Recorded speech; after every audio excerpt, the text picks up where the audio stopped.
Sige po. So I invite you to finally be here on our 12th session. No? Parang kailan lang na we're beginning. And now, we're on session 12 out of 129. Dumagdag yung 83. Joke lang po. Joke lang. Parang na-stress po kayo bigla. Damdaman kayo traffic na siya sa itsura ni Ma'am Des. Joke lang. This is session 12 of some konting inch na lang. We're inching closer to the middle and patapos na rin. Pero, before we go there, let's begin this special session with our usual examen.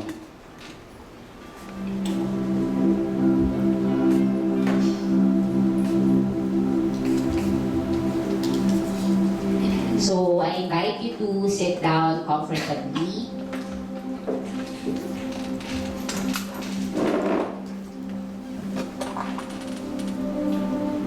If it helps, you may close your eyes.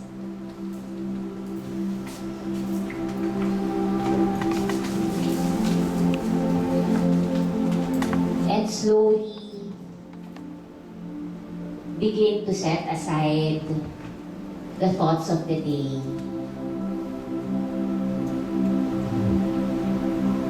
Your worries, to-do list, and just be here. Here in this moment.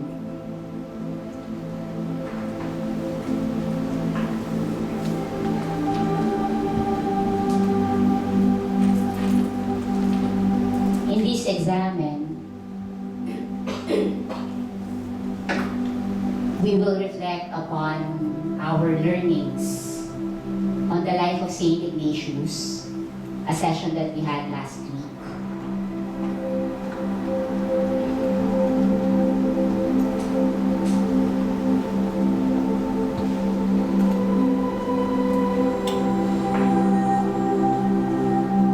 We begin this examen in the name of the Father, the Son, and the Holy Spirit. Amen.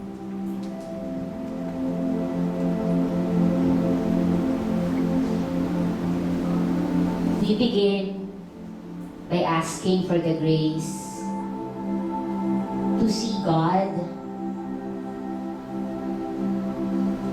as God sees. Let's ask the Lord to see our day as God sees it. To notice God's presence.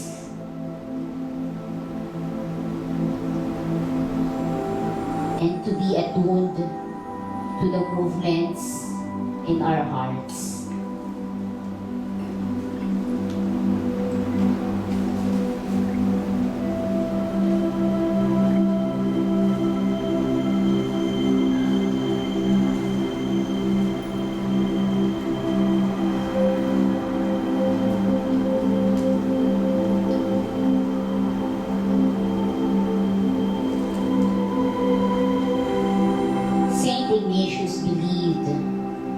Gratitude is the foundation of all spiritual life. What gifts did you receive today?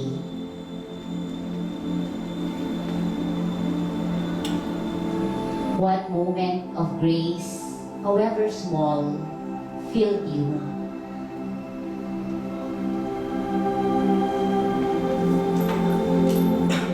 For whom or what are you grateful right now?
when a cannonball hit his leg.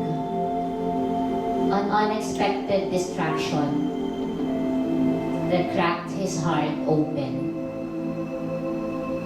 Gently ask yourself, what was your cannonball moment today? Where did you feel hurt, weak, or stopped in your tracks?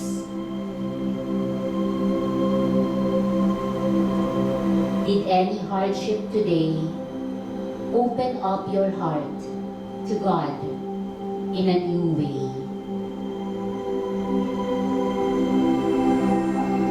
Take your time. Let God speak into that moment. God is with you in your moment of weakness.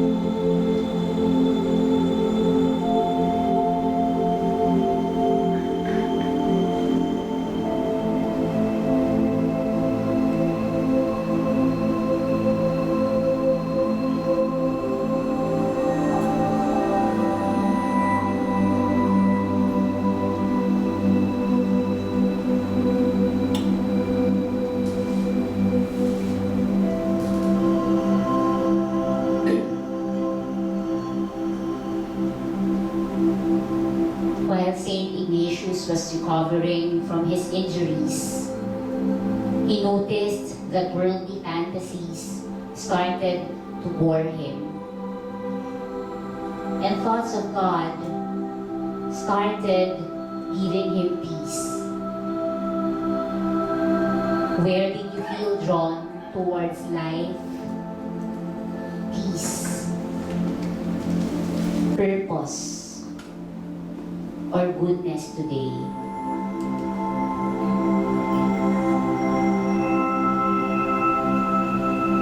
In what instances of this day did you feel pulled towards emptiness,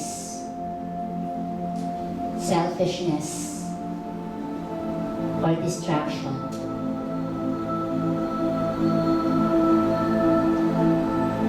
Has anything in your day invited you to change direction, to turn from empty things toward what truly matters?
Ignatius learned to recognize God's presence in every moment, in everything.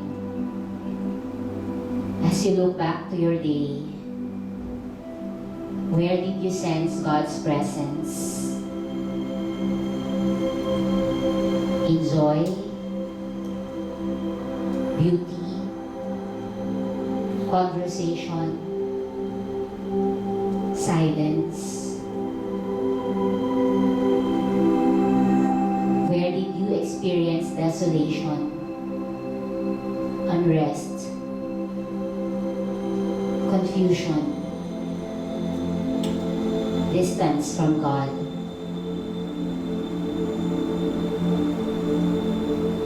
What could God be telling you through these movements?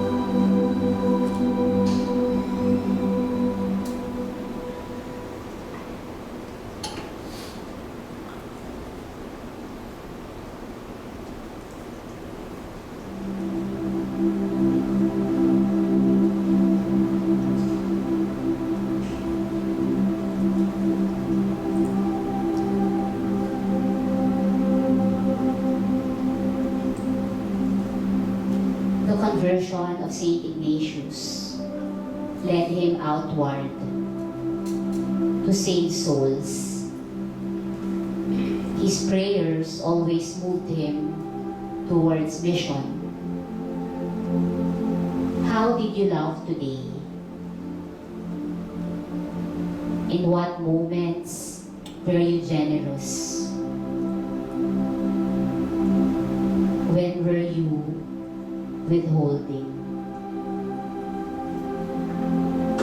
How did you respond to those whom the Lord placed on your path today?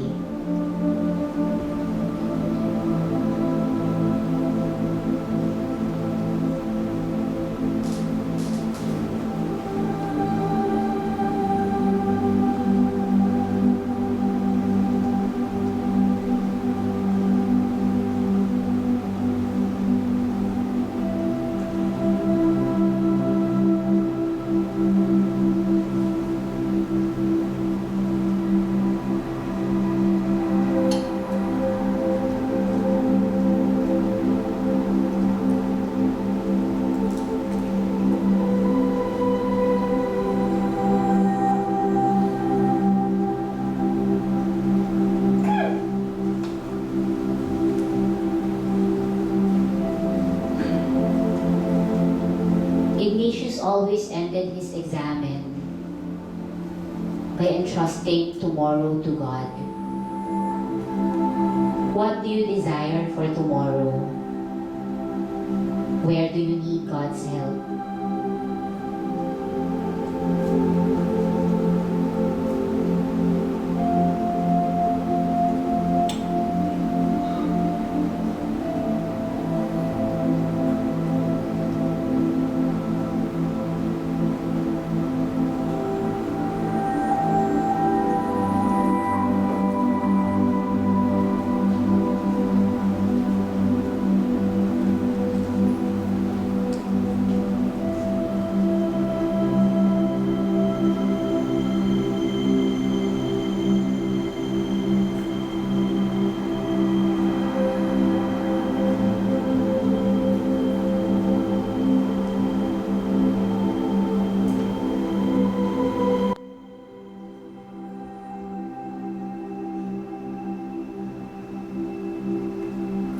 Our reading today is a prayer by Saint Ignatius of Loyola, and I invite you to read it prayerfully with me. Take, Lord, and receive all my liberty, my memory, my understanding, and my entire will, all that I have and possess. Thou hast given all to me. To thee, O Lord, I return it. All is thine. Dispose of it wholly, according to thy will. Give me thy love and thy grace, for this is sufficient for me.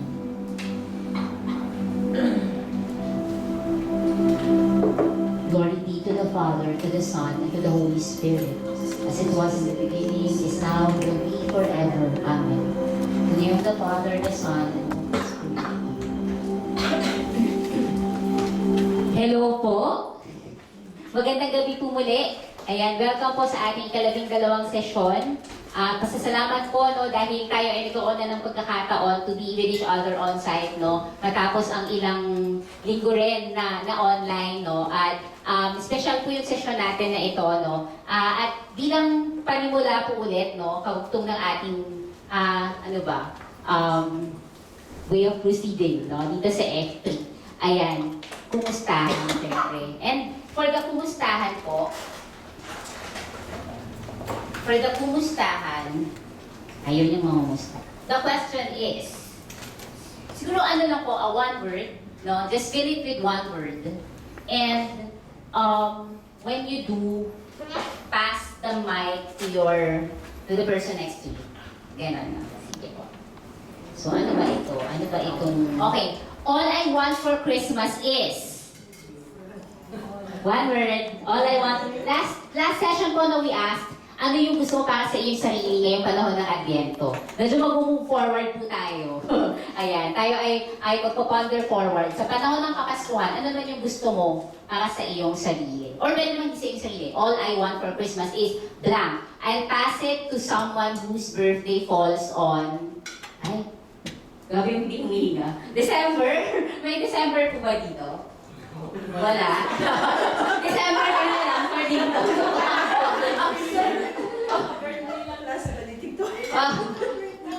Diba?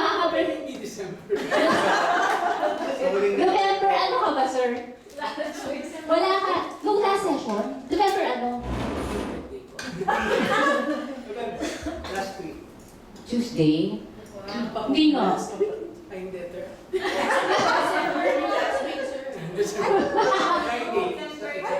Hindi ko kayo nag-celebrate, sir. November 28. Happy birthday, sir. Pwede, mataga pa po kami ng election. Dalawa lang po. Ayan, November 28. Let's start with November backwards. All I want for Christmas is... Kahit hindi sa akin. Ikulong na yan mga kurako. Yes. Yun ang gusto ko. Baka pareho tayo pala po ng gusto, no? Oo. Okay, sige. Left, pag ano na lang, pa-right, pa-ikot. Kasi parang meron na si Ma'am Des. One word. Oo, pag lagi kayong masunudan, no? One word lang ba? One word lang po. Sabi ko na. Hindi, okay na yun. One word yun. Baka mag-awin. Kailangan mo pakinggan ni Lord yun. Ikulong na yung mga kuha. Di ba po gano'n, di ba? Opo. Me time. Me time. Kala ko me Yes. Yun din. Me time na mga kurakot. Opo. Rest. Rest. Yes, me time din po. Travel. Travel. Ano po? Sleep. Yes. Raffle. Matalo sa raffle. Ayan. Talaga. Or Peace. Oh, yung totoo. Oh, peace. Miss Universe. Opo. Happiness. Ay. Rest and rest. Rest. Okay. Hindi ko one word. Good health po para sa family. Good health para sa family. Wala na lang space. Finale.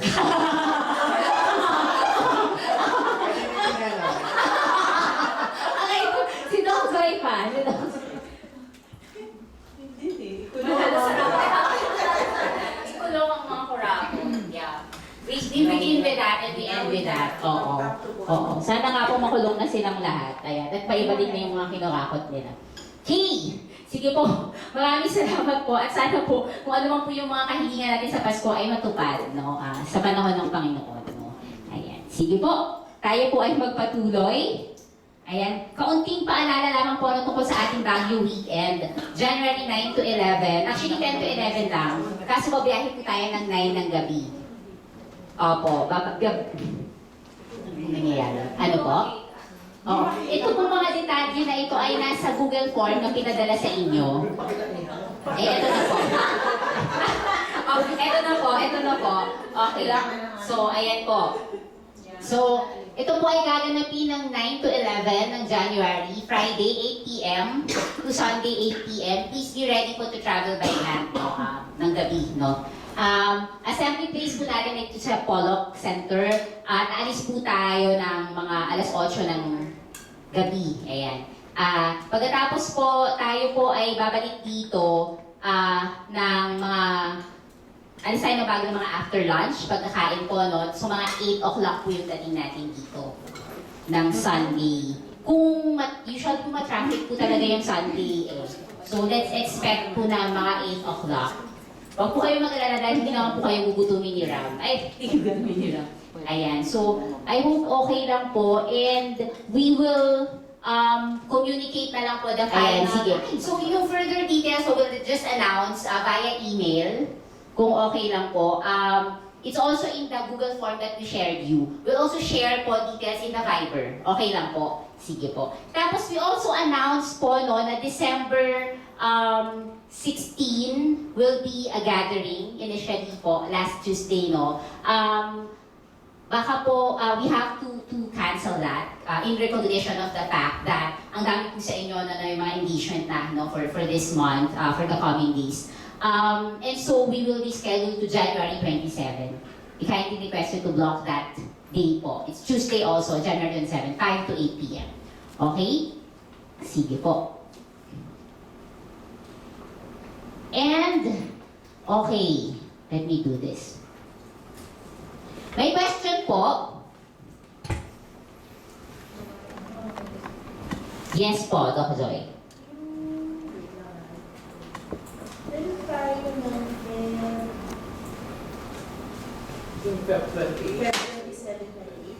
Yes, opo. Opo. We will send you the revised schedule on the Baguio weekend po. Yes. We'll share you the calendar po. But we have po 27 or 28. Opo, or. Kasi hindi po yan ma'am overnight ha. It's a whole day activity lang po. Opo. Ay, hindi po. Hindi po. Hindi na po yan. It's within Metro Manila lang po. Hindi na po. Ayan. Pero kung gusto nyo po, Diyos ko, yung tao niyo, parang mahal na yun. Sige po, tayo po ay magpatuloy noon. Tayo pa rin po ay tumatawid na we're still traversing the Ignition spirituality component of the F3. At so far po, no, we have discussed the Ignition core values. Specifically, finding God in all things, tantum quantum, ano pa po? Naalala ninyo? Discernment, pura personalis, persons for others. Nagbabasa. Non-multa sed multum, contentatives in action, no? Mga tinalakay sa atin. Tayo din ay nagdilay no, kung paano ba ito lumalakad sa ating mga buhay. At last week po, we had a session on Life of St. Ignatius with Father Vic, no? At doon binahagi rin niya sa atin yung mga, kumbaga, highlights, no, in the journey of St. Ignatius. And again, we were invited to reflect on how the parallelisms, in a sense, no, sa paglalakbay na iyon. At ngayon po, kaugtong po ng ating pagkilala at pagdanas ng Ignatian spirituality, ating pong tatalakayin ito pong gabay sa panalangin na pinamana sa atin ni San Ignacio, no? Gabay sa pananalangin upang ating pang mas paigtingin ng ating ugnayan sa Diyos. At para po dito, tayo po ay biniyayaan ngayong gabi na makasama para tayo ay bigyan ng kaunungan, no, tungkol dito sa spiritual exercises. Kasama natin ngayon si Father Mon Bautista. Kasama natin. And for this part po, okay, ready si Father. Okay lang po, 2 minutes, water break so we can prepare for Father's session. Thank you. We can begin. So good evening, no?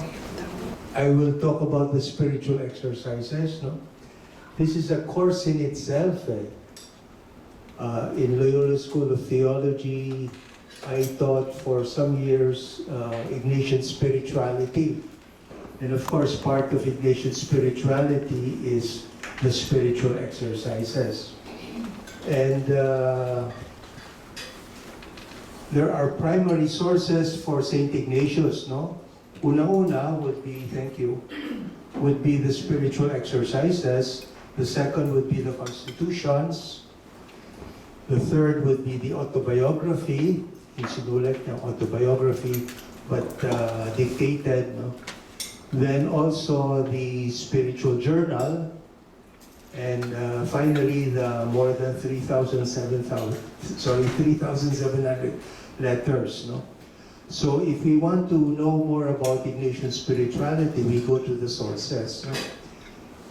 But more than that would be the tradition, the Jesuits, the Society of Jesus, the community we founded. So let me talk about the spiritual exercises. I understand I can talk for about 45 minutes, tapos may questions tayo. So una-una, when you say spiritual exercises, it's a book, of course, no? It was written by St. Ignatius around 1522 up to 1535. And it's based on his own conversion experience. We need to clarify that. And it was approved in 1548 by Paul III. And it was printed in that same year. So notice the difference between 1522, 1535, 1548, and tagal, no?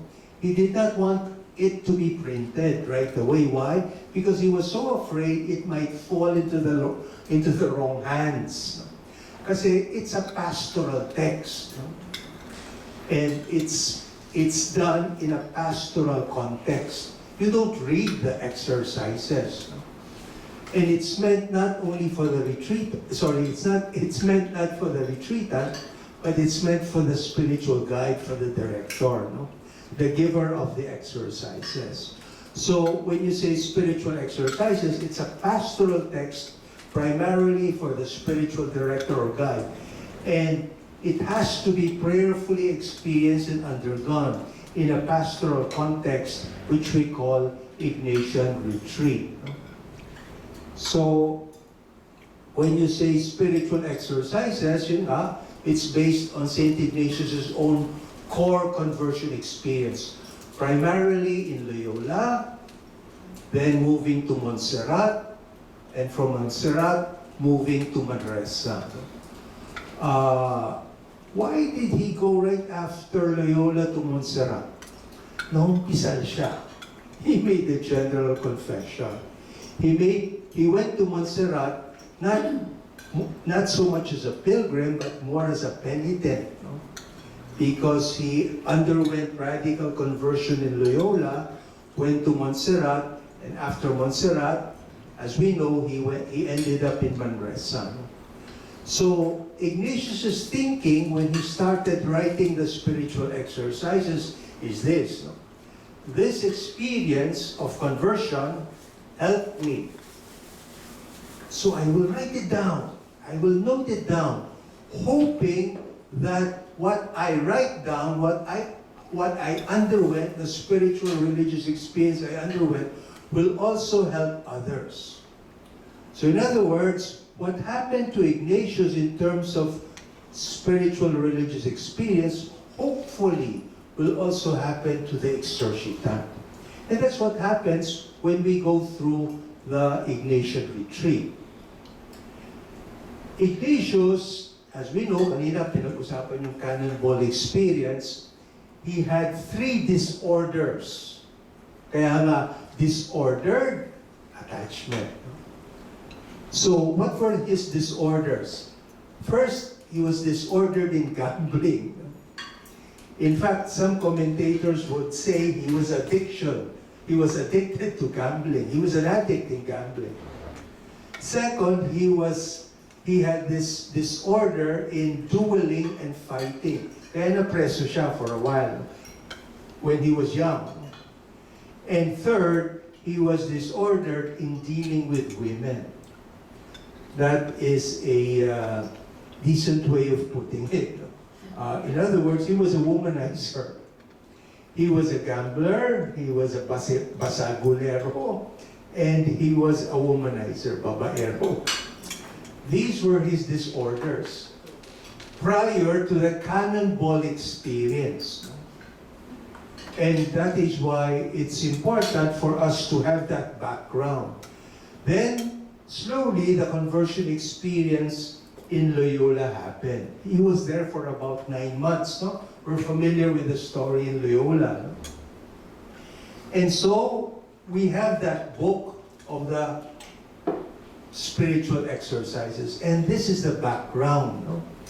Now, we can give or make the exercises in different forms and ways. After this, I'll be going to Sacred Heart. I'll start giving a 5-day Ignatian retreat, 1-on-1. Then after that, 8 days naman. Bakit may 5, may 3, may 8? Ganon no? So usually, 3 days, 5 days, 8 days, and we find this in what we call the 18th annotation. If you open the spiritual exercises, it begins with 20 annotations. Annotations basically means introductory notes. And again, it's basically for the retreat giver. And right away, if you read the annotations, you realize that it's supposed to be given in a one-on-one setting, hindi preached. Right away, you see that, no? If you go through the annotations. Kaya may 18th annotation, may 19th annotation, what people call Retreat in Daily Life, the RDL, and it can go on for 8 months, 10 months, no? I do not know how many of us here have made RDL.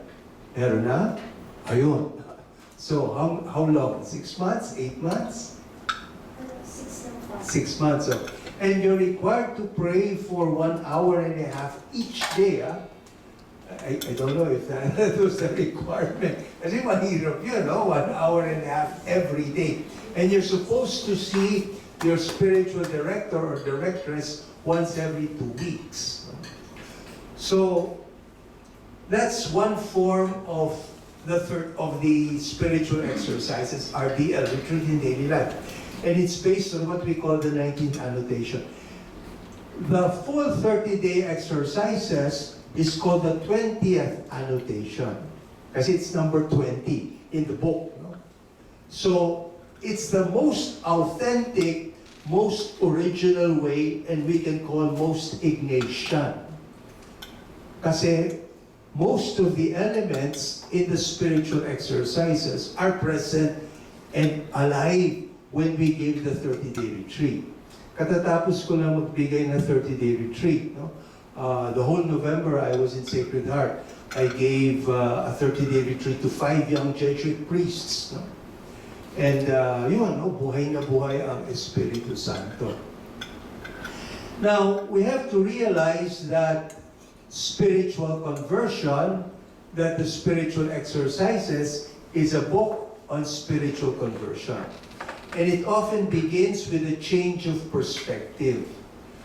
Magbabago, ang unang-unang magbabago would be one's punto de vista, yung perspective, due to radical self-confrontation. Haharapin at haharapin ang sarili, and from change of perspective, change of punto de vista, there would be a change of hierarchy of values and life orientation. What used to be so important will no longer be so important. And what used to be not so important will now, become very important. Kasi it will be a change in terms of hierarchy of values. No? And finally, a change of relating, living, and loving. Of course, there are other instruments of conversion, other forms of retreats. No? The Dominicans, I'm sure, will be giving retreats. The Franciscans, no? The other congregation, SVD, they have their own instruments of conversion. Of course, it need not be always the spiritual exercises. But for us Jesuits, for those who follow the Ignatian spirituality, it has to be the spiritual exercises. Now, the spiritual exercises follow a particular structure and dynamic, and they have to be available for quality conversion to happen. And that is why, if you try to learn the exercises, the giving of the exercises, you have to study its structure and you have to study its dynamic.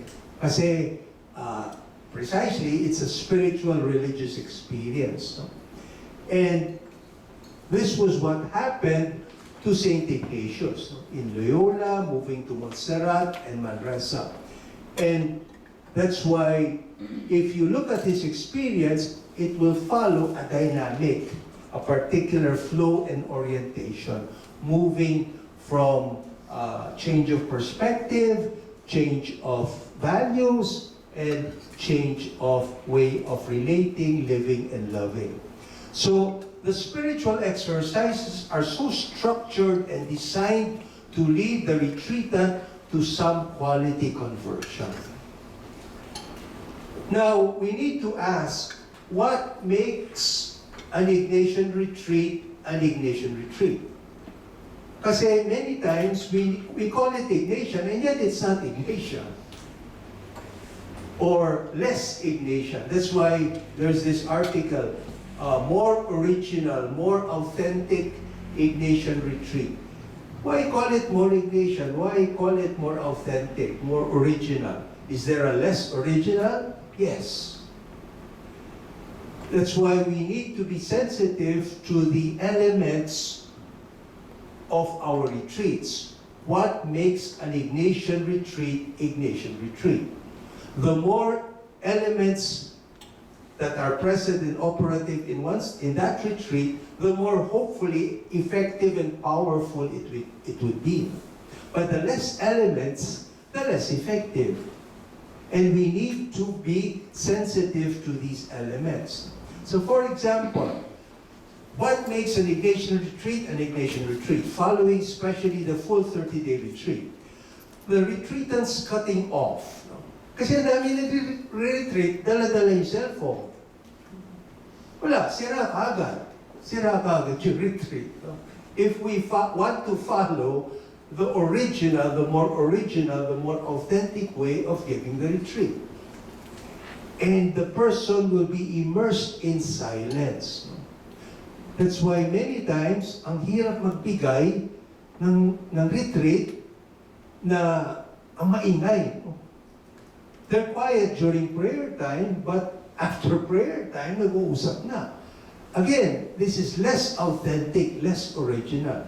Ang tunay na retreat in the mind of Ignatius, the more ideal one is tahimik, cutting off. I remember when we would give retreats sa St. John Vianney Theological Seminary, no? Sa mga seminarista, 8-day retreat ito. We would, on the eve that we would start the retreat, may basket. We would pass it around, and they would put their cell phones inside the basket. We cannot do that. I don't think you can do that. Pero that's the more ideal. Kung seryoso tayo, kung dibdiban tayo. So, the cutting off, the proper disposing of one's interiority. Mga iba, pupunta na retreat kasi andun yung kaibigan lang nila, or pasyal, or hindi. The person has to be disposed. And the more disposed the person is, the better, no? In terms of efficacy and experience, religious experience. Truthful self-confrontation. That's what Ignatius experienced in Loyola. Naharap niya ang sarili niya. Without truthful, honest, sincere, radical self-confrontation, very little radical conversion will take place. Engagement with core Ignatian themes. No? Ang daming themes. Call of the King, First Principle and Foundation, Third Degree of Humility, Contemplatio, and so on. And of course, the first week, the second week matter, the third week matter, and the fourth week matter. Humble begging of key graces. I do not know if you're familiar if you know that there are more than 15 kinds of methods of prayer in the exercises. And these are not formula prayers, ha? Kasi kasama din dyan, Our Father, Hail Mary, if you go through the book, the Anima Christi, andyan lahat dyan. But there are 15 different kinds of prayer styles in the spiritual exercises. So for example, the contemplation, the meditation, the review, the application of the senses. There are two kinds of application of the senses. Examine, dalawa. General examine and particular examine. So, and there would be a dynamic to this retreat. You cannot just do the contemplation whenever you want to make the contemplation. You have to follow the methods to maximize self-confrontation. And finally, so not finally, but fidelity to prayer time, no? Regular journaling, reporting, and discerning with director. You have to see the director every day For example, I'll be giving later 5-day retreat and 8-day retreat. I have to see my retreatant every day. The election, for those who would go through the election, the choosing their particular vocation or confirmation of that election, appropriate adaptation. This is very important. That's why we do not give set prayer points. So for example, if you make an 8-day retreat with me, wala akong points. Pakikinggan kita muna. I will listen to you first. And then I give the points.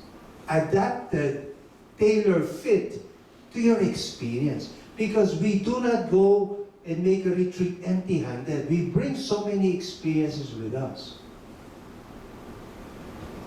I remember, for example, sabi ng isang kaibigan ko, Father, I want to make a retreat with you. Okay, bakit mo gusto mag-retreat? Father, nagpakamatay yung anak ko. What do you give that? What do you give to that person? Hindi pwedeng first principle and foundation. Hindi pwedeng munang gratitude, God's love. Hindi muna. Healing muna. That's why part of the power of the exercises is it's tailored fit for the individual. Last year, I gave a retreat to a person whose wife just died, biglaan, heart attack. Tapos siya yung naglinis ng cabinet ng asawa niya. Sabi niya, Father, ganito pala ang buhay, no? Ang daming shopping bag ng asawa ko, hindi pa bukas. Ang dami niyang sapatos, ang dami niyang damit, ang dami niyang relo. And I had to clean all that. And when I was cleaning that, iyak ako ng iyak. Tapos he calls me, Father, can I make a retreat with you? Why? Kamamatay lang ng asawa ko. Okay, come. Tapos when he was making that retreat, dala-dala niya yung picture ng kanyang asawa. Ang ganda, mahal na mahal niya asawa niya. Yun. He made the 5-day retreat with me. You need to adapt it. No? And that is why, as giver of the exercises, there has to be what you call harmonization. You're doing a lot of harmonization and synergy. Does he need another colloquy? Does he need another repetition? Does he need another contemplation? What scripture passage should he read? What grace or graces should he ask for? If you're the giver of the retreat, iniisip mo lahat yun based on the person's experience. And it leads to a simplification process with less thinking and more feeling from head to heart, kaya less ideas, fewer prayer materials, and a lot of savoring and interiorization of core truths. That's why, again, if we do not respect the overall dynamics of the exercises with their many elements, they will not work in the way that they are intended to work. We will not be able to maximize the grace or graces. So for example, preached retreat. I'm not against so much preached retreat, but I feel, because I give so many preached retreats, pero ang mas maganda would be guided retreat. So for example, you can give a preached retreat, you can talk about the examen, you can talk about the incarnation, you can talk about Christmas, you can talk about Mary, you can talk about the Eucharist.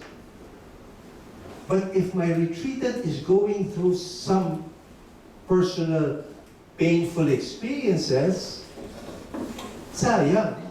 I have to address those experiences, or the cutting off, or no adaptation, or no harmonization, no simplification. Kasi the giving of prayer points in a one-on-one retreat,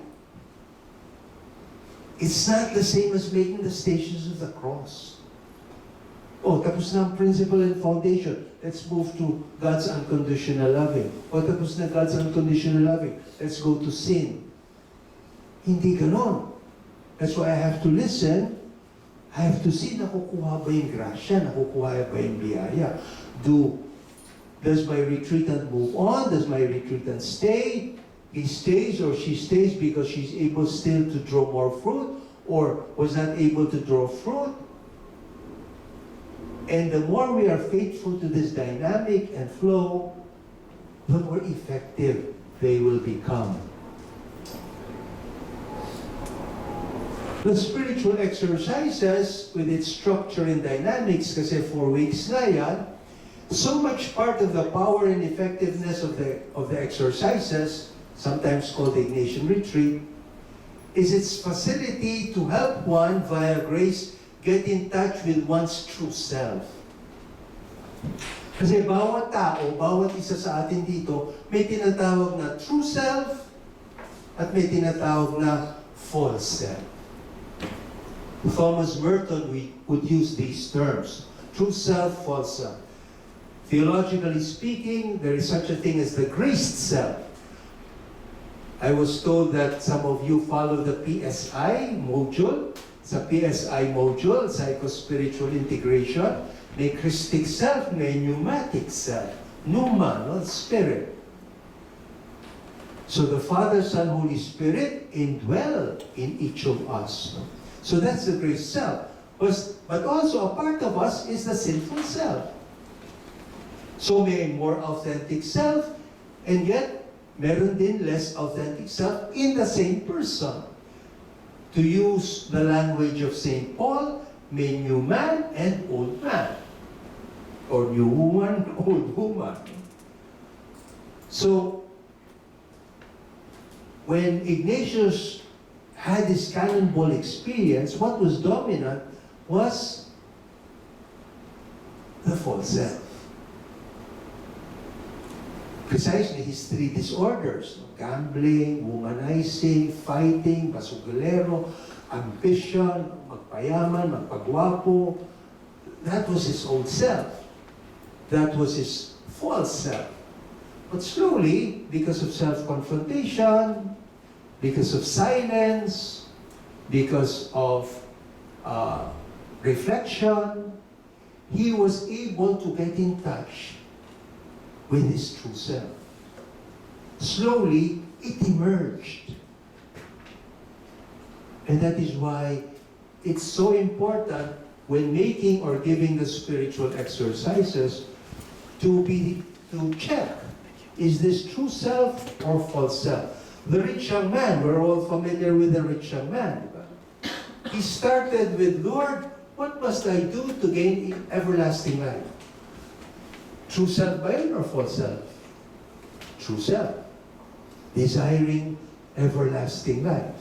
But when the Lord challenged him, okay, you want to be more perfect? Go sell everything you have, give the money to the poor, and come follow me. What happened? It was the quote-unquote false self with the desolation that came out. The desolation of what? Riches. That's why one of the top rules in Ignatian discernment is never make a decision when you are in desolation. Never make a major decision in your life when you are in desolation. When you're angry, when you're down, when you're discouraged, when you're bitter, when you're depressed. Why? Because it's a false self that's dominating. When we are in desolation, it's the false self that dominates. Kaya when we are guiding people in their election, choosing their vocation, we try to make sure that it's the true self that is dominating. So St. Paul also, before the Damascus experience, it was the false self that dominated. But during Damascus, how long was he in Damascus? More than 3 years. In the Arabian desert with Ananias. Kaya that took a lot of self-confrontation. Augustine, again, he was a womanizer as well. Si Augustine, before his conversion. In fact, he had a child. And then he started to convert from false self to true self. Mary Magdalene, before his conversion, false self, true self. Francis Xavier, we just celebrated the feast of Saint Francis Xavier. They met in Paris. They were roommates with Peter Faber, Francis Xavier, and Ignacio. So umpisa, pinagtatawanan ni Francis Xavier si Ignacio. Bakit? Maliit na, kalbo, iika-ika, hindi magaling sa Greek, hindi magaling sa Latin, hindi magaling sa philosophy. Kaya nagpapaturo siya kay Peter Faber. Si Francis, assistant professor. Magaling. Pero ang pamilya niya may utang kasi natalo sa gera. No? And when he learned that Ignatius had money, yun, he started to befriend Ignatius. Kasi wala siyang pera eh. Si San Ignacio may pera, bakit? He kept on begging during breaks. Basta pag break time, in between breaks sa semester, he would go to England, he would go to other places to beg. If Francis Xavier was too proud to beg, guwapo, campus personality, he was into track and field. Pero ano sila? Roommates sila. So at one point, when they became a little close, kasi inichipwera ni Francis Xavier si Ignatius, when they became a little close, Saint Ignatius started to challenge Francis Xavier. Francis, you're not ambitious enough. Wala ka na inisip hindi magpagwapo. Wala ka na inisip magpasikat, magpabida, lumigaw, uminom. That's it. That's your purpose in life. That's your meaning in life. Then he gave him one passage. What does it profit a man if he gains the whole world but loses his soul? Bam! That started the self-confrontation of Francis Xavier. And precisely, the spiritual exercises, what we call the Ignatian retreat, would try to replicate that context, that environment. Kaya kung maingay, kung hindi nagka-cut off yung mga retreatants natin, walang masyadong mangyayari. And if we don't adapt to the context of our retreatants, walang conversion. And that is why it's so important. Kanina, may pinakita, sorry. Ayan, si Brother Chito Hongko. Brother Chito Hongko was a colonel during the martial law days. He described himself as living a lifestyle of gun, goons, and gold. Madalas tatawag ang asawa niya, no? Kasi curfew mo eh. Nasaan ka? Honey, red alert. Yung pala, nasa red light district, red alert. So, he had 13 different cases. Tapos, what happened? His son, an 8-year-old boy, took his unlicensed gun, caliber 45, started poking it sa kasambahay, and he accidentally pulled the trigger. Bam! Patay yung kasambahay. So, because it was his gun, he was convicted, and he ended up in prison. And that's where he started confronting himself. That's when he slowly turned to the Lord, and he started to compromise with his God. Sabi niya, Lord, can you please give me a second chance? If you give me a second chance, I will offer my life to you. He was given a second chance. The family of the maid withdrew their case. Kaya unang-unang ginawa niya was what? To go to confession. Pumunta siya sa pare. Sabi ng pare, I cannot absolve your sins. kinakailangan pumunta ka sa obispo. So pumunta siya kay Bacani.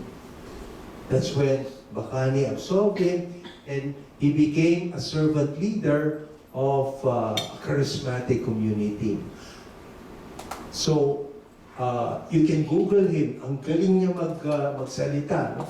Many times I met him kasi he would either give a talk, then I would follow, or I would give a talk and he would follow with these different charismatic communities.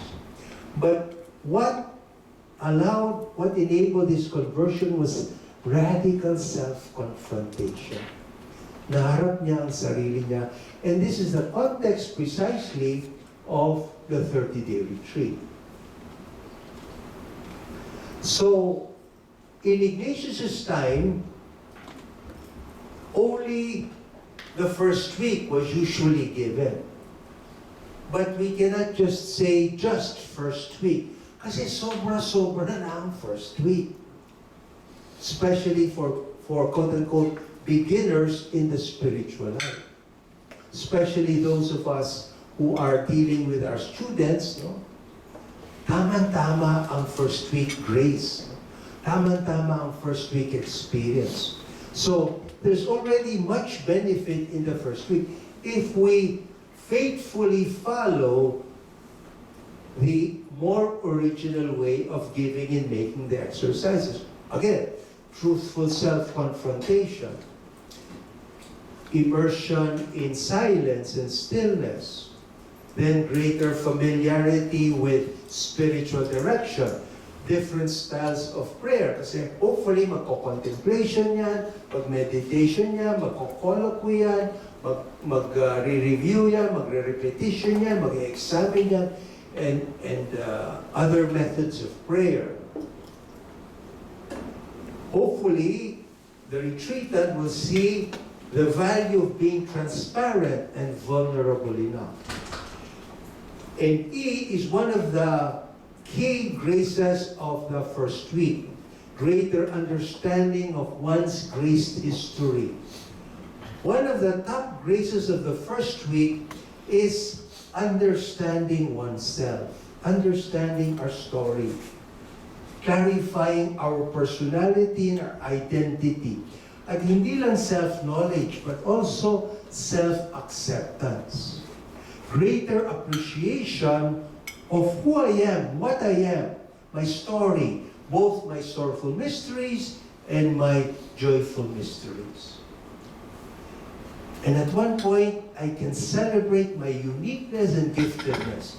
And hopefully, as I go through the first week experience, I can truly say, I am beautifully made, I'm wonderfully made, and I'm God's beloved. How many of our students can say that? I remember dati, there was this friend, no? Father, kausapin mo naman ang anak ko. Bakit? Kasi kagagraduate lang niya, pero depressed. So, bakit depressed? Kausapin nga no, Father. O sige, pagpayag siya, kausapin ko. So, she went to Loyola House of Studies. So, nag-usap kami, sabi ng mama mo, depressed ka, kagagraduate mo lang, di ba dapat masaya ka? Katatapos mo lang, daming grasya niya, daming biyaya niya. Kasi Father, cum laude lang ako. Sabi ko, kawawang bata ito. Wow. Blind to all the other graces. She could not even say, I'm beautifully made. The gifts that I've received, according to Jeff Balyarin before, about 18,000 young boys and girls will take the exam in Ateneo. And of 18,000, 5,000 will be accepted. And of the 5,000, only about 3,000, 3,500 will actually register. Hindi ka na natanggap sa Ateneo, cum laude ka pa, you cannot celebrate that. That's the grace history. Kaya sinasabi ni Henry Nouwen, self-rejection is the greatest enemy of the spiritual life because it contradicts the sacred voice that calls us the beloved? Can I celebrate my uniqueness? Precisely, it's a culture of competition.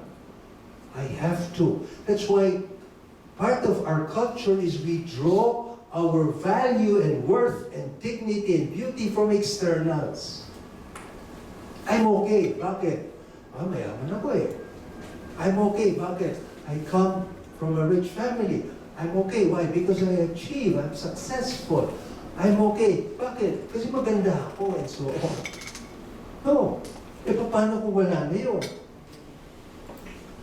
Part of the grace of the first week is, I'm okay because I'm okay. And my worth and dignity and beauty as a person is not dependent on anything else. Wow, how many of our students can realize that, can see that? Ang hirap. That's why self-confrontation. And this is the groundwork of the spiritual life, on which other graces, hopefully second, third, fourth week graces will build on. So, other graces of the first week, better understanding of sin, personal sin and its consequences, inner healing. So much healing happens when we give the first week exercises. Kaya there would be what we call healing of memories. Isang beses, I had a retreatant, no? Healing from his mother. Bakit? Sugalera yung nanay niya.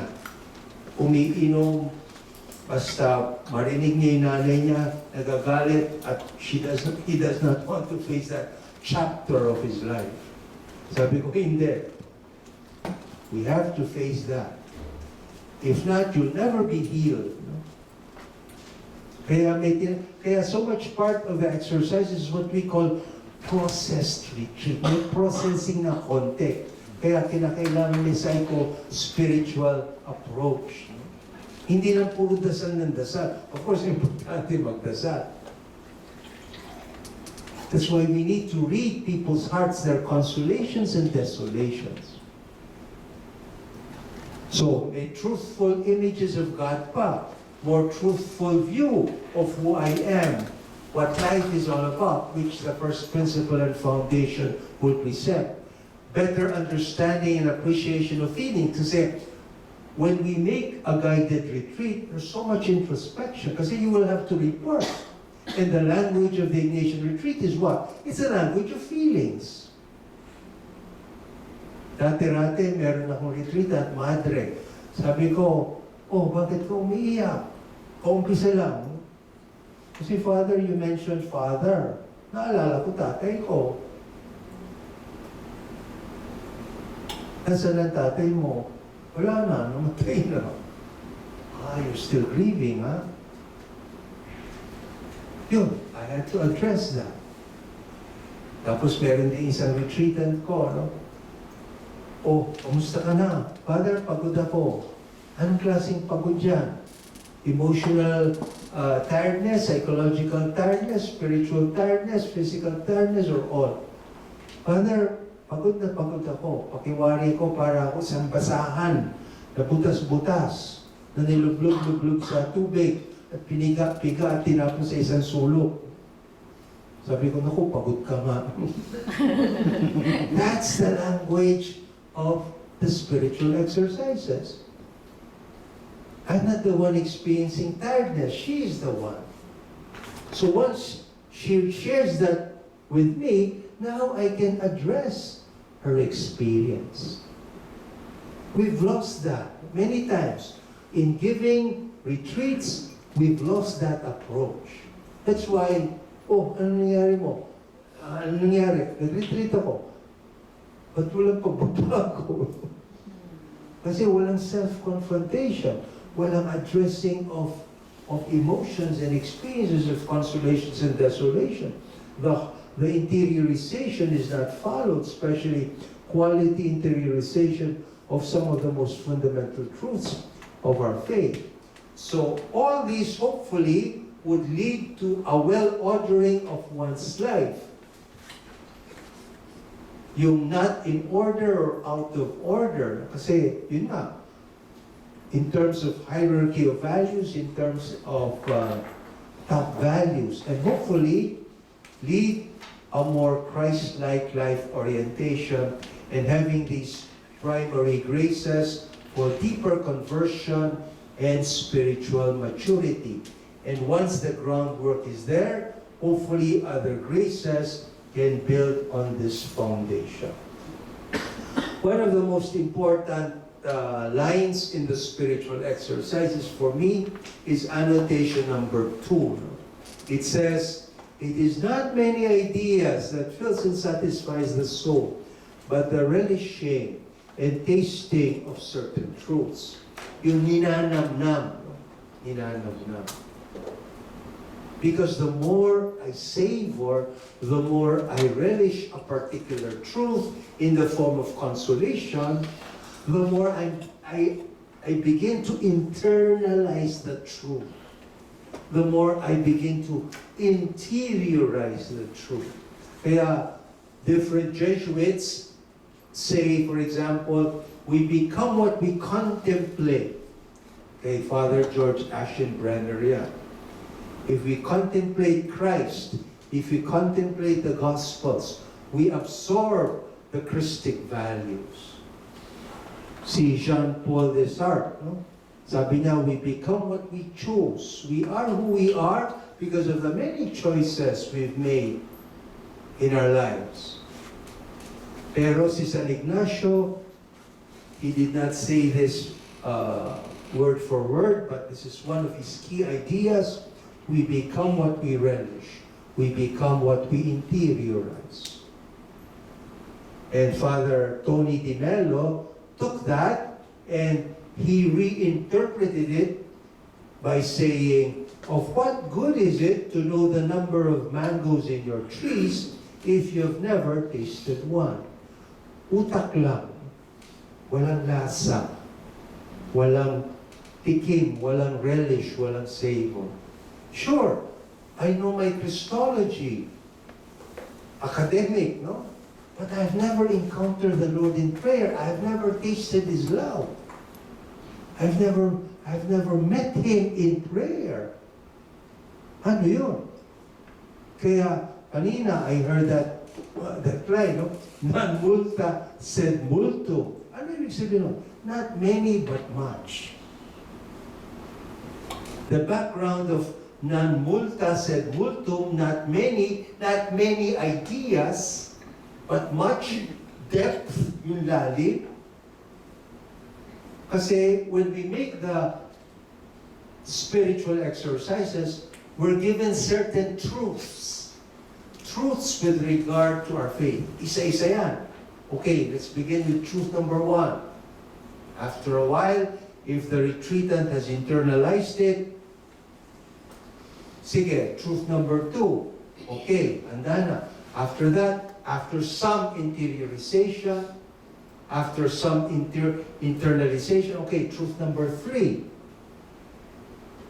Father Herv Coathalen tells us a small number of truths. It need not be many. Just a small number of truths assimilated, relished, and interiorized under the action of grace can change a person's life. It's like, for example, malaman lang natin na mahal na mahal na mahal na mahal tayo ng Diyos. That's just one truth. If you only see na mahal na mahal na mahal na mahal ka ng Panginoon.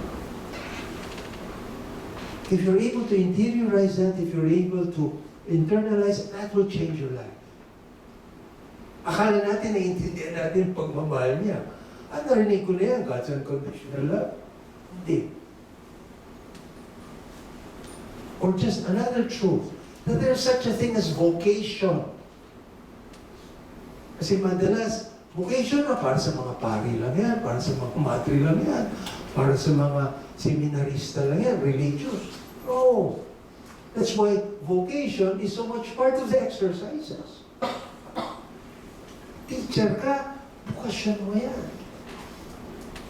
It's a call. Our God does not only provide, He does not only bless, grace, inspire, heal, He calls. Ibang antas yun. It's a different kind of gift. If you only see that, yes, my God is a God who calls, who invites in the most personal way. And the context is what you call the mystery of vocation. That's why the English word vocation comes from the Latin term vocare. Who calls? The Lord calls. Why does He call? Because He has a plan. He has a plan for the world. He has a plan for you. Hey, and He calls you so that He can do great things for you. Yeah, kahapon, we just celebrated the Immaculate Conception. The Almighty has done great things for me, and holy is His name. We do not do great things for the Lord. Baliktad. He does great things for us. You want the Lord to do more great things for you? Seek, find, and live out your vocation to the full. Imagine if our students, just a good number of them, realize na, teka muna, hindi pala ito career. Hindi pala ito profession. Tawag pala ito. Wow, that can change a person's life. Kaya a small number of truths, truly interiorized, can change. We can give 3 examples here. The rich young man. If we only realized that money is not an end in itself, it's just a means to the end, and there's only one end. Kung nakita lang niya yun, it would have changed his life. Yan, puro skandalo ngayon, yung flood, nakawan na nakawan. If they only see na, teka muna, lilipas rin ito. Money is not everything. Imagine this guy making a retreat. Or Alice Go making a retreat. Radical self-confrontation. Napoles making a retreat. Pero disposed dapat. Dapat disposed. Dati, there was one Tertian giving a retreat to a converted policeman. Officer siya. Nakita lang niya yung retreat sa website ng Sacred Heart Novitiate. Wala siyang kamuwang-muwang kung ano retreat, basta gusto lang niya maumpisal. Pumunta siya. Sabi niya, why don't you make a retreat? 3-day retreat. Sige, pumayag siya. Wow, radical conversion. Hitler, if he just sees one truth, that the human life is sacred, sagrado, pati si Duterte siguro, si Pato kasama na dito. If they see that the human life is sacred, maski addict yan, maski hindi ipis yan. Anak tayo ng Diyos, maski drug addict, anak ng Diyos yan. If they only see the truth, it would have changed it. They would not have exterminated, Hitler would not have exterminated 6 million Jews. Duterte would not have killed 20,000 EJK cases. Hugh Hefner, the Playboy philosophy founder, if he sees just one truth, that the human body is sacred, that the human body is the temple of the Spirit, the Father, Son, Holy Spirit indwell in each of us, that we don't play with our bodies. It's not a plaything. Kung nakita lang ngayon, it would have changed his life. Kaya, radical confrontation. And that's what an Ignatian retreat, the spiritual exercises, sets us up for. Kaya, the Ignatian exercises is a school of prayer. Kasi matututo at matututo ka magdasal. Especially if you're making a 30-day retreat, 5 oras ka magdadasal. All throughout the day, you cannot but learn to discern. Learn the art of spiritual direction and guidance. Kasi you have to report. Conversion and healing. So much healing happens. Interior freedom. Malaya yung tao. surrender and hope. Kanina, kadadasal lang natin ng sushi, eh. It's a prayer of surrender. That's why, in the end, Ignatian spirituality is a spirituality of surrender. And of course, Christ-like serving and loving. I'd like to end with this line from Ignatius. Sabi niya, the exercises, what are they? They are all the best that I can consider, experience, and understand in this life, both for helping somebody to make the most of themselves and also for bringing advantage, help, and profit to many others. Sinulatan niya si Father Manuel Miona, and this is what he wrote talking about the exercises. So I'll stop here. Maybe there are clarifications, questions, and hopefully we have a better understanding of the Ignatian retreat.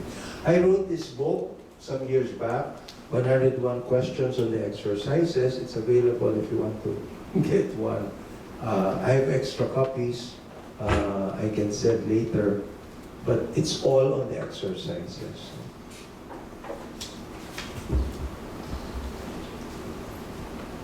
Any questions po or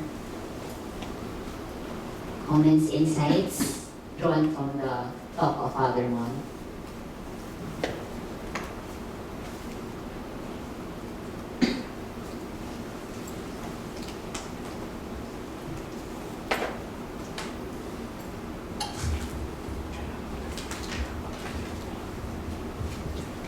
Father, can I ask? My question maybe is, I have to, but just the one, this one po. Is it possible to have a authentic radical self-confrontation outside of specs? Oh, surely. How is that possible, Father? Yeah, kay Chito Hongo. Oh, Usually, conversion begins with a crisis. Mayayanig tayo. Kasi we don't just change. We don't just let go of our old values. There has to be some form of crisis. It can be physical crisis, emotional crisis, or some dissatisfaction that leads to some sincere seeking. Kung andun yung kasi hindi naman lahat mag-Ignatian retreat, syempre. So, part of my hobby is I study conversion stories. Why do people convert? How do people convert?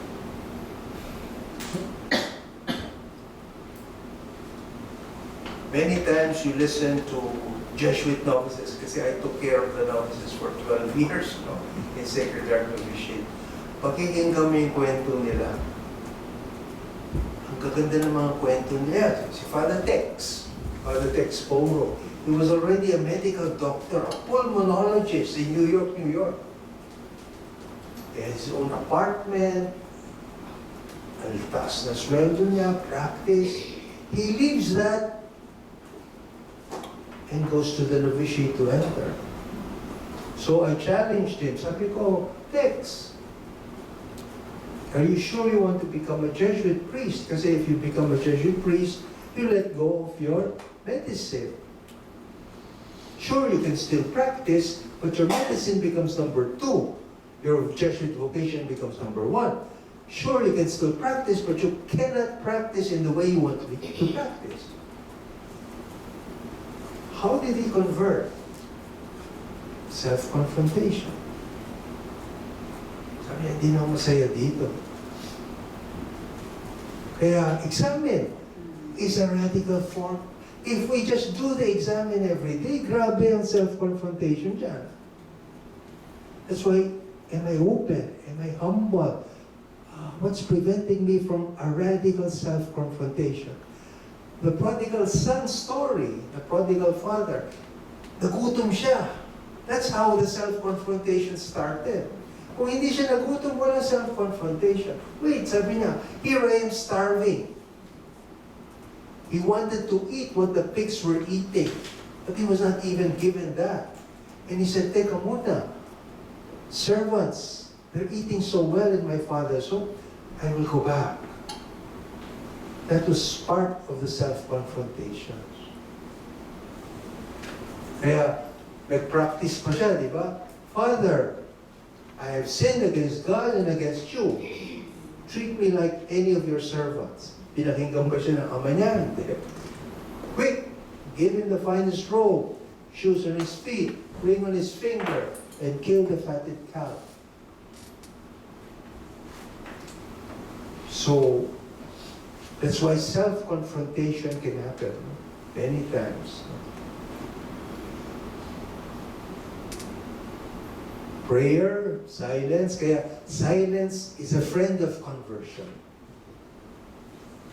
Kaya kung maingay yung mundo natin, wala, imposibleng self-confrontation. Scrolling palagi. Doom scrolling, Father. Nako, mahirap mag-self-confrontation dyan. Kaya si San Ignacio, self-confrontation, pilay siya. Walang TV, walang internet, walang scrolling. Kaya he was so bored, he had to ask for these two books. Yes, kaya yung tanong nyo, Hilda, can you undergo conversion outside of the retreat? Of course, yeah. Ninoy Aquino got converted in Crame. Chito Hongko, conversion. Si Dorothy Day, if you know Dorothy Day, nagkaanak siya. Kasi ka-abort lang niya eh. Then after a while, nagkaanak siya ulit. Sabi niya, hindi ko papatayin itong batang ito. And the motherhood, her being a mother, opened so many doors. Change of perspective. Ang sarap pala maging isang ina, sabi niya. And that led to her conversion. Thank you, Father. Ayan, Sir Lindo. Good evening. Nakakapag-retreat ako pero parang 3 or 5 days lang kung kaya ko. Paano nararamdaman? This is an honest question talaga. Ready na ako for a 30-day retreat, the cutting off, the immersion in silence, na talagang hindi ako sanay. Paano ko nararamdaman na one is prepared for the 30-day retreat?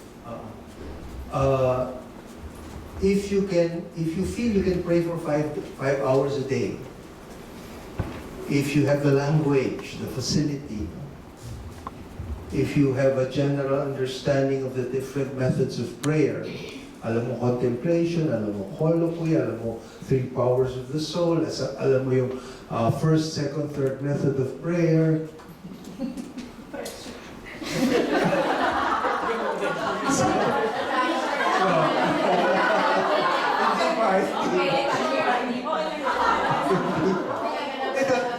We just gave a 30-day retreat last November. They were 20 to 30-day retreatants. 10 were Jesuits, pari lahat. Minimum of 5-year ordination, at least 5 years. Kasi yun ang ministry ko, I take care of young Jesuit priests. 9 are foreigners, isa lang ang Pinoy. No? So, 10 sila. Pero the 12 are religious. Pero there's one, lay missionary ng Colomban, babae. Ang galing. She volunteered for Macau, she volunteered for Hong Kong, now she's volunteering for Taiwan. Kasi Filipino-Chinese siya. Walang asawa, talagang vocation, bigay na bigat. Sabi niya, I want to make a 30-day retreat. Not under me, with another Jesuit priest. So yun, handa siya. So, umpisa nga niya, when we were starting, sabi niya, Father, you think I can finish this? Can I survive the 30-day retreat? Take it one day at a time. Kaya kailangan dispose tayo. Tsaka we prepare. Kaya sabi ni San Ignacio, the 30-day retreat is not for everyone. So, piling-pili yan. So, we screen. That's why we do a lot of screening. Pero come February, ang dami na naman mag-30-day retreat, but most of them are seminarians. The novices will make another one. So, you prepare, subukan nyo yung, kunyari, nagawa na nyo yung 5-day, 8-day, and you feel na, I really want to go through this, then, yun, they can screen you in Sacred Heart, and then they will say, sige, usually they assign a retreat giver to you. Sometimes Jesuit, sometimes Madre, sometimes even lay person. And sa CIS, that's the service of CIS to promote Ignatian retreat. So paano yung nangyayari kung the 14th or 15th nagbaback up? May ganun. In my years of giving the 30-day retreat, I started giving the 30-day retreat 1997. Taong-taon yan, except pandemic, 1 year, hindi ako nakapagbigay. May isang nag-back out lang. Hindi siya Jesuita. Mali ko yun I did not screen him well. Monk, he was a monk. Akala ko marunong magdasal the Ignatian way. Hindi pala marunong magdasal the Ignatian way. Tsaka he did not know how to report. He did not know how to report. Mali ko yun. I think I should have. Kasi may kaibigan ako, Father, gusto niya mag-30-day retreat. Monk ito, so nagdadasal. So I just met him in Sacred Heart. After 3-4 meetings, sabi ko, hindi tatagal ito.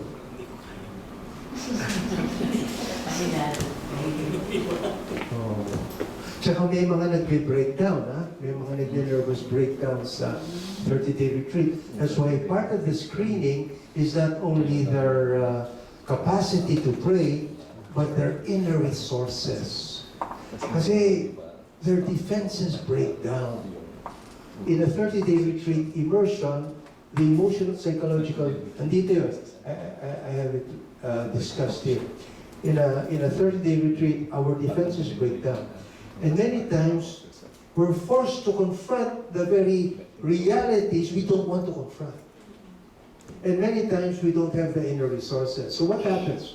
Nervous breakdown.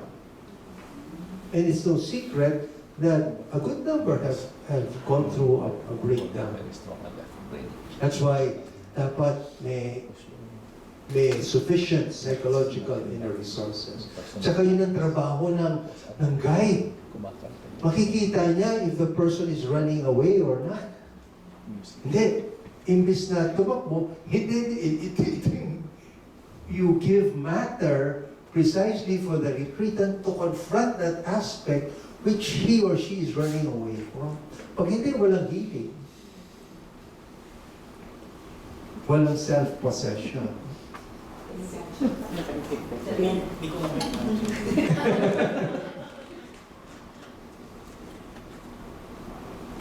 But you can work on that. You can work on that. I've given to a few lay people. To pray for you po, Sir Dindo. Questions pa po? Comments? Ayan, Sir Knight.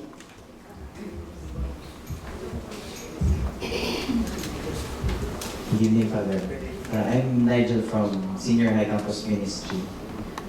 We facilitate retreats for students, the Senior High department. We were talking about radical self-confrontation and how it's important for an Ignatian retreat, for it to be Ignatian. Siguro a struggle in our ministries that how students or the young people nowadays are very fragile about their mental health, may mga depression, and then I don't know where this could happen, radical self-confrontation, especially when we can only give the retreat in a way na they're together, not one-on-one. So parang yun yung struggle for us to really say that they are experiencing an Ignatian retreat. So, yun nga, I don't think that there is a deep radical self-confrontation happening kasi we even have this pre-retreat session amongst the formators. We call it the profiling session. We talk about the students, sino dito yung mga care students, and ano yung mga topics that we have to care not to mention, no? Kasi baka trigger, no? Or baka yun nga, may mga experiences kasi na students are may ideation, no? Ayun. So, siguro on this is sharing na ato, or baka Father, you can also share how we can approach. That's why part of the approach has to be we adjusting to the retreatants. Of course, kung high school, they may not be ready for a one-on-one. That's why there is value. I'm not saying there is no value in a bridge retreat. May grasya at grasya dadating dyan. Kaya, pero maganda if we set aside some quiet time. Simple lang. Give them a theme, give them a few questions, give them a passage, and then let them be quiet, reflect on the questions, reflect on the passage, and answer them, sulat sila. Then after that, may fruits na yun, let them share. Kasi they have to articulate the fruits of their prayer. Kaya many times, kung sharing, ano nangyayari? Iyakan. Kasi in touch na sila eh. May realization na, may self-confrontation. Of course, the quality of self-confrontation varies. No? Meron talagang dibdiba na self-confrontation. Pero we're not saying na wala naman self-confrontation sa preached retreat. Meron rin. That's why we need to adjust. Tsaka precisely as you were saying, they may not be ready. No? So, but that formula, if we can use that formula, sure, may input. No? Tapos nun, pero give them some sacred space, sacred silence. Pero don't give them let's not just tell them, sige, mag-reflect kayo. No, give them a sheet. Andun na yung passage, andun na yung questions, and let them write. Kaya may notebook sila, may blue book sila. Let them write, and then after writing, let them share. One very effective exercise is the heart prayer exercise. I tell them, may dala-dala silang heart. Drawing ng heart. Okay. I give a simple talk. It's December 9, 2025. What are your top feelings now? Put it inside the heart. Fear, discouragement, joy, gratitude. Sulat lang. Then talk it out with your God. Then offer your heart to your God. Then after that, let's divide into groups. Share that. O bakit discouragement ang sinasabi mo? Yun, iyakan na yun. Bukas na yun. It's not so difficult to open hearts. They need to articulate it. They need to be in touch with it. So, I would say that level of self-confrontation, it may not be as radical as a 30-day retreat, but ano yun? Malalim na yun. Especially if they will share it. They will share it. Last Saturday lang, nagbigay ako sa charismatic community. I just asked one question. What needs healing in you now? At pangalawa, in what areas of your life do you need to be assured by your God?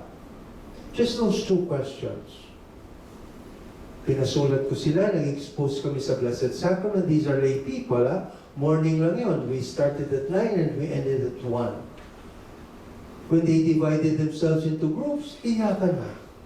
Kasi they've not confronted that aspect of themselves. What needs healing in me? Kayod ako ng kayod. I've not even done enough prayerful introspection to acknowledge and be attentive to that aspect in me that needs healing.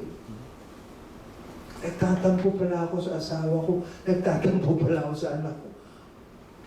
Many times we go through so many experiences, top feelings, and we're not even aware that they're present and operative. Kung minsan naaawa na yun sa sarili, hindi tayo aware na naaawa na tayo sa sarili natin. And that can affect our choices, our dynamics, the way we relate, and of course, the way we love and serve. Kaya examen, no? Examen it's a powerful tool if we do it in a more truthful way. We can teach the examen, kaya pasulat lang. In fact, si Father Buktas, no? Arnie Buktas, he worked in a rehab center in Canada. He worked with addicts and people rehabilitating in different forms of addiction. So ang daming gamot kasi may mga psychiatrists, may mga doktor, ang daming processing. Pero sabi niya, isa lang palang nire-recommend ng mga ibang doktor dyan, gratitude journal. Gratitude journal lang. That allows us to confront certain aspects of our lives. We may not be able to confront other areas, pero the gifts, the blessings, how God is present in my life, at least natututuhan ko yun. But kanina, yung ginawa natin kanina, it may not be as radical as we wanted, pero may self-confrontation.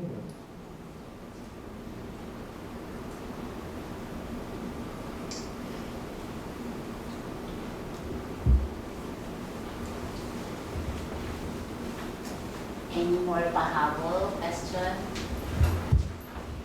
insights? Ram? Ma'am. Okay. I hope you're excited. Go on your individually directed retreat. Yeah. Next year.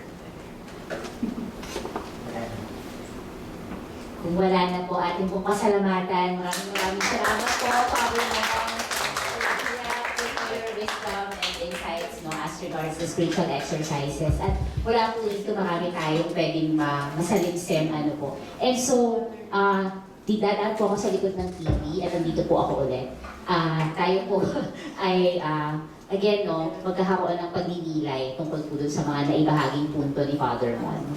Maraming salamat po muli, Father Mon. This is the first time that we had Father Mon on FP, and so we feel graced tonight. Sa uulitin po, Father. May preemptive invitation. Preemptive invitation. Ayan. Okay po. As we prepare for our reflection, I invite you to take out your journals and to reflect on these questions. First is, what struck you in the session? What was the highlight for you? Your key takeaway, perhaps. And second, what truth or truths need to be relished or interiorized in your life right now? And lastly, what are invitations for you as regards having authentic self-confrontation, deeper conversion, and spiritual maturity? Few minutes po for this.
this point po, we'll break into groups, our usual small groups.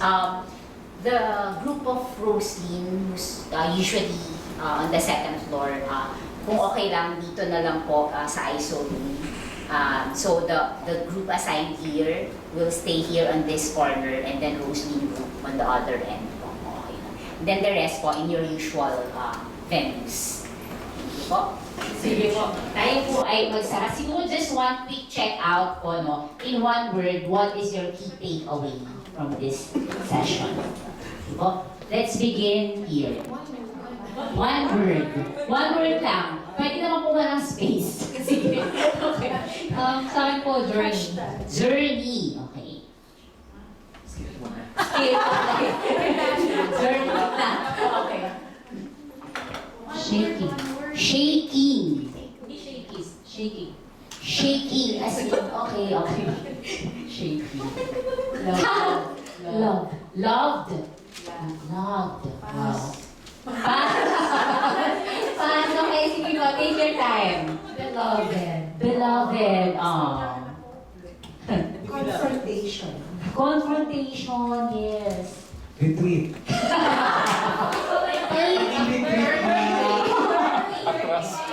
Hindi retreat ko atras.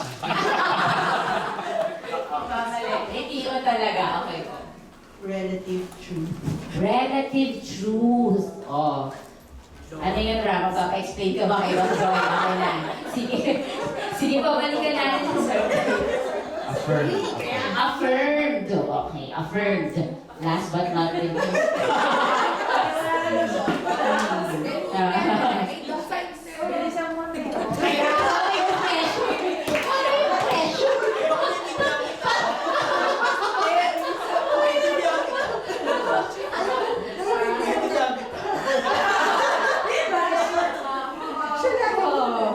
O, ikaw yung huli, ma'am.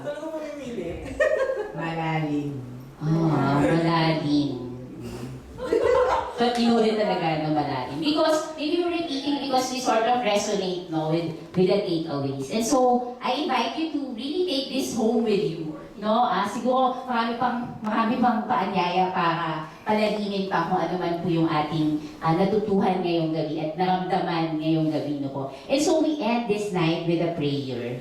I invite you to read this prayer with me, prayerfully. And to remember, no, na patuloy po yung paanyaya sa atin upang palalimin pa yung ating spiritualidad, no, as we journey here in F3. And more importantly, no, as we live our real lives, no, outside the session hall, sana yung ating mga pagpabalik-balik dun sa mga iba't ibang mga tinuturo ng buhay at inspirasyon ni San Ignacio ay paanyaya din sa atin talaga upang palalimin pa yung ating pakikipag-ugnayan, no, sa ating minamahal na Diyos na tinatawag tayong beloved. And so, I invite you to dispose yourself for our closing prayer. And together, let's read this prayer together. In the name of the Father, the Son, and the Holy Spirit. Amen. If you would enter into the wilderness, do not begin without a blessing. Do not leave without hearing who you are, beloved, named by the one who has traveled this path before you. Do not go without letting it echo in your ears. And if you find it is hard to let it into your heart, do not despair. That is what this journey is for. I cannot promise this blessing will free you from danger, from fear, from hunger or thirst, from the scorching of sun or the fall of the night. But I can tell you that on this path, there will be help. I can tell you that on this way, there will be rest. I can tell you that you will know the strange graces that come to our aid only on a road such as this, that fly to meet us, bearing comfort and strength, that come alongside us for no other cause than to lean themselves toward our ear, and with their curious insistence, whisper our name. beloved, beloved, beloved. Glory be to the Father, to the Son, and to the Holy Spirit, as it was in the beginning, is now, and will be forever. Amen. In the name of the Father, the Son, and the Holy Spirit. Amen. Maraming salamat po. Merry